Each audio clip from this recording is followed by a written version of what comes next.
Video పూర్తిగా చూడండి, ఎక్కడ మిమ్మల్ని డిసప్పాయింట్ చేయదు, చాలా చాలా బాగుంటుంది. నాకు సబ్స్క్రైబ్ చేయండి. మళ్ళీ అడుగుతున్నా, నేను సిగ్గు లేకుండా అడుగుతున్నా, నేను డబ్బులు అడుక్కోను. సబ్స్క్రైబ్ చేయండి చేయండి చేయండి, నా ఆవేదనను అర్థం చేసుకోండి.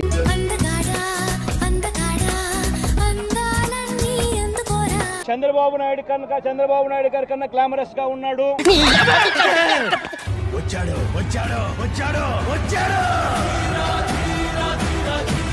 లోకేష్ గారి కన్నా గ్లామరస్ గా ఉన్నాడు. నువ్వా బాబు? ఎందుకంటే చంద్రబాబు నాయుడు గారి కన్నా చక్కగా ఉంటారు కాబట్టి వీళ్ళిద్దరు.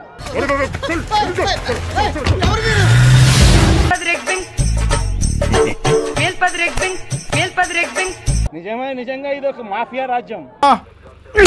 ఎవరిచ్చారండి ప్రభుత్వ ఉద్యోగం?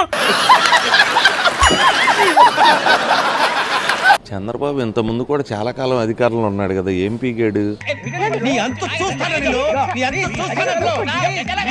ఏం పీకాడు అంటున్నా. చంద్రబాబు అధికారంలో ఉన్నప్పుడు బాగా ముదిరిపోయింది, అడిగి బెల్ట్ బాంబు కట్టుకున్న టెర్రరిస్ట్ లా తయారయ్యాడు. ఈ లోకేష్ అనేవాడు కొత్తగా ఫీల్డ్ లోకి వచ్చాడు. ఈ మాడా డైలాగులకి ఎవడన్నా భయపడతాడా? అన్నం పెట్టున్నాడు, తిట్టబాకరా. కూడా ఒక గడ్డం ఉంటది, మేకకు కూడా ఒక గడ్డం ఉంటది. ఇటు తిరుగు.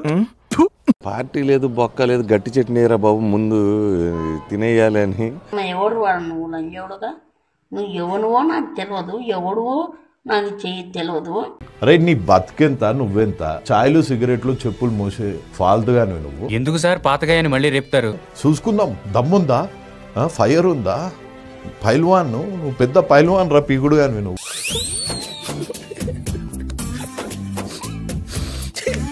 వానికేమో రోగం వచ్చి వచ్చింది, నీకు కూడా ఏదో రోగం ఉన్నట్టే ఉంది. ఎయిడ్సా, పులిరాజా తిరిగా తయారైండు. ఎయిడ్సా ఏమో నాకు తెలియదు కానీ. నా మీద ఇలాంటి స్కీములు పెట్టకండి రా. అసలే సుఖ సంసారం లేనండి, సుఖంగా బతకనివ్వండి రా. వీని రోగంతోనే చచ్చిపోయేటట్టు ఏది దీవించాలా అని కోరుకుంటూ,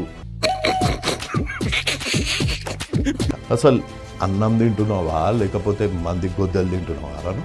నోట్ల గొద్దెలు పెట్టి దెంగా లంచా కొడుకు వీడు. గిడ్సో వచ్చేసినట్టుంది. పాపాలు ఏడికి పోవు, కర్మ అన్నది బూమెరాంగ్ రా. స్వామి శరణమయ్యప్ప.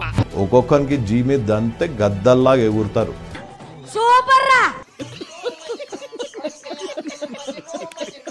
చంద్రబాబు నాయుడు గారు మీరు కూడా ఏదైనా అవకాశం ఉంటే చూడండి అని కూడా ఈ సందర్భంగా.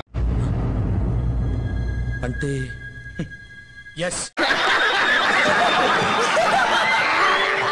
వీళ్ళు మంత్రులా, వీళ్ళు రాష్ట్ర అధ్యక్షులా, వీళ్ళు చేసే కార్యక్రమాలు ఏంటి? ఈ ఊర్లోకెల్లా ఎదవెవడని ఎంక్వైరీ చేస్తే నువ్వేనని తెలిసింది. ఈ బాబుకే భయపడినాళ్ళు మళ్ళీ ఈడికి భయపడతారా? ఈ ఆలోచించేది చదువుకునే రోజులు ఆలోచిస్తే మంచి డిగ్రీ అయినా వచ్చేది. కాల్మనీ సెక్స్ రాకెట్లో ఏం పీకాడు? ఒక్క ఫోన్ కాల్ కొట్టాననుకో, నీకు ఫ్రంట్ బ్యాక్. ఈడు ఒకడికే ఉందా మీసం? ఎవడికి లేదు మీసం. కింద ఎకరం పాతికి దిగిపోద్ది. అధికారంలో ఉన్నప్పుడు పీకలేనాడు, అధికారంలో లేనప్పుడు ఈ చంద్రబాబు ఏం పీకుతాడు? ఈ కొత్త సంవత్సరం నా కొడక పురుగులు పడి చేస్తావు. ఎన్ని చెప్పాననుకో, పరుగులు గంగలో కలిసిపోతాయి. ఏమనుకోకే, ఉడకబెట్టిన నాగడి దుంప, ఉత్తి కొట్టం ఊరేగింపు. నీ బాగోతో అమ్మకి తెలిసిందనుకో, రొట్టెల కర్ర ఇరిగిపోద్ది. ఇవన్నీ ఉడతూపులు, ఈ తాటాకి సప్పుళ్ళు. అసలు నీకు తలకే ఉందా? ఎవడన్నా భయపడతాడా? ఈడు తల అడ్డంగా ఊపుకో, ఊడిపోతుంది. సారీ, నేను ఇంకా పూర్తి చేయలేదు. ఈడు గోడకే ఉందండి మీసం. గయని నీకెందుకురా చంద్రకాంత్? పాపం వల్లభనేని వంశీకి హైకోర్టులో బెయిల్ ఇచ్చారు, హెల్త్ రీజన్ గ్రౌండ్స్ లో. మీరు సూపర్. కానీ ఆయుష్ హాస్పిటల్లో చికిత్స అందించడానికి ఆ కోర్టు ఆర్డర్ కాపీ ఇంకా అందలేదు, జైలుకి చేరలేదు. షాకులు, జలకులు, ట్విస్టులు, దెబ్బ మీద దెబ్బ, ప్రతి సీను క్లైమాక్స్ లా ఉంటది. నిజంగా గనక హెల్త్ రీజన్ ఉంటే ఆయన అలా ఉంచుతారు, లేదంటే మళ్ళీ సర్ది. నెక్స్ట్ స్టేజ్ ఏంటో తెలుసా? లక్ష్మీ బాంబులు పేలుతుంటాయి, కింద కాకరపోతులు కాలుతుంటాయి. మళ్ళీ అదేదో ఇంకొక కేసు ఉందంట, ఆ కేసులో మళ్ళీ లోపల పంపిస్తారు. నువ్వు కొత్త టెన్షన్ పెట్టకరా బాబు, నీకు దండం పెడతాను. ఆయన అయితే బెయిల్ కోసం తీవ్రంగా ప్రయత్నం చేస్తున్నాడు.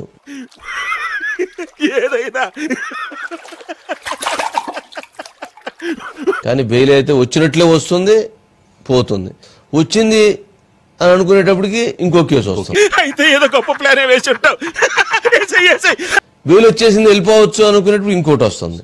పాపం ఆ ఎదురు చూపులతో ఆయనకి ఏంట్రా నువ్వు చేసేది నా బొచ్చు?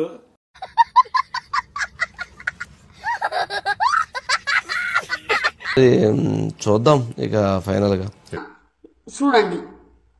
క్లీన్ బౌల్ డక్అవుట్ కాకపోతే అప్పుడు నన్ను అడుగు. అరే ఆఫ్రికాన్ అడవి పంది. అంతేకాదు పాపం చంద్రబాబు నాయుడు గారికి ఈ డప్పాలు కొట్టేవాళ్ళు కొంతమంది ఉన్నారు కదా. చెప్తానాయల్లా నీ వల్ల కదా నా జీవితం సంకనాకిపోయింది. అప్పుడు ఏం మాట్లాడాడో ఇప్పుడు సోషల్ మీడియాలో వైరల్ అవుతుంది. తెలియదు, తెలుసుకో.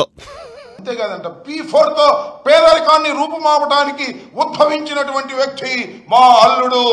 ఎక్స్క్యూజ్ మీ, అంత సీన్ లేదండి. జగన్మోహన్ రెడ్డి గారిని తిట్టేయటం, కింద నవ్వుకోవటం. నువ్వేం టెన్షన్ పడకు నాన్న. అనుకున్న స్థాయిలో కాలా. రాగానే మొదలెట్టావా? మొత్తం లంచాలు తీసుకోవటం, ఆ బ్యాగులన్నీ సర్దుకోవటం. మొసలుడే గాని మహానుభావుడు. అద్భుతంగా సెక్స్ అయింది మన మీటింగ్. అవునా కాదా అడుగుతాడు అనుమానం. మళ్ళా అవునైతే 2 చేతులు పైకి ఎత్తండి, షౌట్స్ కొట్టండి. అనుకున్న స్థాయిలో అది జరగలేదు. తుస్సుమంది. చంద్రబాబు చాలా గొప్పవాడు. చిచి, ఆయన పేరు కూడా నీ ఎత్తను ఒక దుర్మార్గుడు. నీకు తెలియరా బాబు, ఇడు పెద్ద నస. ఈ నోట్లో నోరెత్తే అవన్నీ బతకనేవాడు. సోదరి సోదరిమల్లారా, తమ్ముళ్ళారా, బ్రహ్మాండంగా సెక్స్ అయ్యాం. ఎవడ్రా నువ్వు దారి తప్ప నేను పిల్ల ఉన్నావు? ఏమయ్యా లోకేష్ గారు, ఓ పిల్లోడా? ఆడలేందుకులే మావయ్య, పిలిస్తే పరిగెట్టుకుంటూ వచ్చావాడిగా. నీకు అర్ధంతరంగా మీ నాన్నగారు వల్ల నువ్వు అర్ధంతరంగా మంత్రి అయ్యావు. అవునరా, నువ్వు నీ పెళ్ళ మాట బాగా వింటావంటగా. బతి ఉన్నంతకాలం ఆయనే ఉండాలి. ఆడికి నాకు పోలికేంటి? జగన్మోహన్ రెడ్డి గారు మళ్ళీ తిరిగి అధికారంలోకి వస్తాడనేటువంటి భావన వాళ్ళకి కలుగుతుంది. వాడు ఓడిపోవడం ఖాయం. సూట్ కేసులు ఎత్తుకోవటం, మా మీద కేసులు పెట్టడం. పరిపట్లేదు నీకు. ఎన్టీ రామారావు గారి భారతరత్న ఇవ్వాలి అని. అంత కోపం ఎందుకురా బాబు? ఒక పిల్లోడు, నువ్వేమో బొల్లోడివి అని మేము అన్నా కదా. ఎంత బ్రహ్మజ్ఞానం రా మహానుభావ. ఈ హాసినట్టులాగాను కేతిగాళ్ళలాగాను డప్పాలు కొట్టారు, చాలేదంట. పొద్దున్నే బేవర్స్ గాళ్ళు ఎక్కువైపోయారు. హైదరాబాద్ నిర్మించినటువంటి వ్యక్తి అని డప్పా కొట్టే కార్యక్రమం. ఈ అద్దరిపైతే ఏం కొనొచ్చో టక్మని సమాధానం చెప్పరా. అధికారంలో లేనప్పుడు పెద్ద పెద్ద గావు కేకలేస్తారు, చూసారుగా మీరు. అడ్డదిడ్డంగా సమాధానాలు చెప్తే ఇంత దూరం దిగుతుంది. నాశనం చేసి రాజకీయాల్లోకి రావాలనుకున్నటువంటి వ్యక్తి మా అల్లుడు. క్రియేటివిటీ సార్, తొక్కేకండి. ఆయన ఏదైనా మాట్లాడతాడు మైక్ దొరికినప్పుడు. తొందరపడద్దు నాయన, కాలం ఇప్పుడు ఇలాగే ఉండదు. ఎస్డేలకు ఫోన్ చేసి పిచ్చాసుపత్రి అడ్రస్ కనుక్కోవాలనిపిస్తుంది. రామారావు గారి మీద అమితమైన ప్రేమ భక్తి ఉన్నట్టుగా నటిస్తుంటాడు. ఇందులో తెలియడానికి ఏముంది, పైన చదువుతున్నాం, కింద కోసుకెళ్ళిపోయాడు. రాబోతున్నాడని మేము చెప్పడం కాదు, మీరే చెబుతున్నారు. రే చూసావా, మనమేం చెప్పకుండానే మన ఇద్దరు పేర్లు చెప్పేశాడు. ఇంతకన్నా మోసం ఏమైనా ఉంటుందా? ఉన్న సమస్య తీరిపోద్ది, ఇంకో సమస్య మొదలవుద్ది. చంద్రబాబు నాయుడు గారు చనిపోయే ముందు ఒక ఇంటర్వ్యూలో చంద్రబాబు నాయుడు గారు చనిపోయే ముందు ఒక ఇంటర్వ్యూలో మా గుర్తు మీ గుర్తు, కాకపోతే కొత్తగా వచ్చిన చిన్న కూరళ్ళ గుర్తు లేదు. ఇంకా నయం, వచ్చిన తర్వాత శోభనం వల్ల లేదు. ముక్కోడు తెక్కోడు ఆనందపడటం. నువ్వు ఉన్నావు ఎందుకు, వేస్ట్ ఫెలో. లోకేష్ ఏమంటున్నాడు? మడ్డగుడు ముందు ముసళ్ళు పండగ, తొందర ఏముంది? ఎవడు అడిగాడు రా నిన్ను? ఎవడు అడిగాడు రా? మళ్ళా ఈ ప్రభుత్వాన్ని గెలిపించాలి, ఏంటంత తాపత్రయం నీకు? 10 కొంపల ఫుడ్ తినేసరికి గుండు బలిచిందా? మరి ఇలాంటి ఇంట్రెస్టింగ్ అప్డేట్స్ కోసం షేర్ చేయండి, లైక్ చేయండి, సబ్స్క్రైబ్ చేసుకోండి. ఫైనల్ గా గంట కొట్టడం మాత్రం మర్చిపోగా.